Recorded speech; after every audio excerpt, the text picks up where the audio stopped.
ahead. He saw the great statue of Ramesses. That's right. He saw the great edifices of the Sphinx and all of it. You know what Napoleon did? When Napoleon saw the nose that looked like my nose, he was so upset because all of these great statues, they got a nose like mine. And you don't have a nose like mine if you are a Caucasian. You only have a nose like mine if you're a black man. And these were black men. Huge statues that scared the life out of Napoleon. And so he told his soldiers, turn the cannons on these statues and blow the noses off. Because they were trying to hide the identity of the builders of the great Sphinx. Go there today, and you will see that they're black people. Egypt, the word Egypt means the land of the blacks. Kemet. The word Kemet. Of course, very few are dark today because of migration and the fact that black people have been pushed out and destroyed over the period of time that you have been here. This is why the white man, look, this is why, look, when you know that we were circumnavigating the entire planet thousands and thousands of years ago, but only 500 years ago, Caucasian people thought the world was flat. You thought that if you sailed too far out into the sea, you'd fall off the edge. But black people had already circumnavigated the entire globe. And so, we, as black people, you came into the Caribbean. If you read Columbus's log, he said he found paradise. And the people who took gold for granted. We use gold for little artifacts, but it's no big deal to us. When the white man saw gold, he went mad. He called it a gold rush. And he started to kill people for a metallic object. The white man, he came into what he called a new world. And so all of a sudden you started to name things. So that's why you called it America, based on, what was his name? Amerigo Vespucci, a Caucasian. That's why you called it Africa, based on the European explorer called Africanus. You went into America, you called it New York. That's right. Because it was new to you. You called it New England. You called it New Zealand. You called it Newfoundland. Because it was new to you. But to us, we were already there. That's why we're called Aboriginals. Meaning abstracted from the Father, from God Himself. Original, meaning the first. But you won't find Caucasian people calling themselves Aboriginal anywhere on the planet. Because you're the new man, Paul Newman. You're a brand new man to the planet. And I say again, because I know you think we're joking, and we don't back up from this one iota. We made you. We made you through a process of genetic engineering.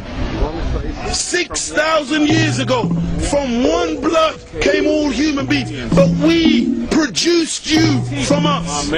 Because within us there are two germs, a black one and a brown one. This is not insulting language, this is science. And we found within ourselves a contrary nature. And so we engineered this from ourselves, and it was produced as a Caucasian human being. And the first one of you that came on the planet was just 6,600 years ago.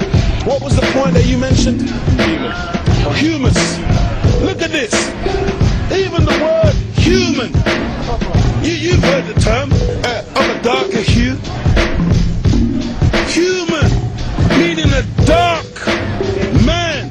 Human, a man of color. That's why the topsoil of the earth is called humus. It is the dark organic material that gives life to the earth. Whenever you take away the dark... I'd first like to thank those who are here and those who are conscious.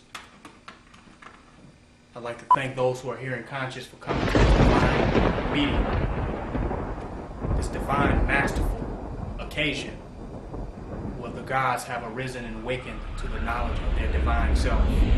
So I want to thank people for being here and choosing to continue to set their path, their feet upon the path of this magnificent journey to the manifestation of consciousness nationwide.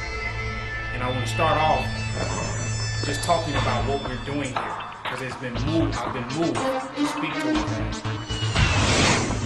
What we're doing here is not organization. It's a consciousness that has perpetuated itself from our ancient past and has manifested itself in our present. This is not a movement. This is not a group. This is not an organization. It is a living and organic consciousness representing itself in this dispensation of time. So we are awakening here. There is a collective remembrance of which we are the center of. There's a collective remembrance of who we are that's now happening on this planet. This collective remembrance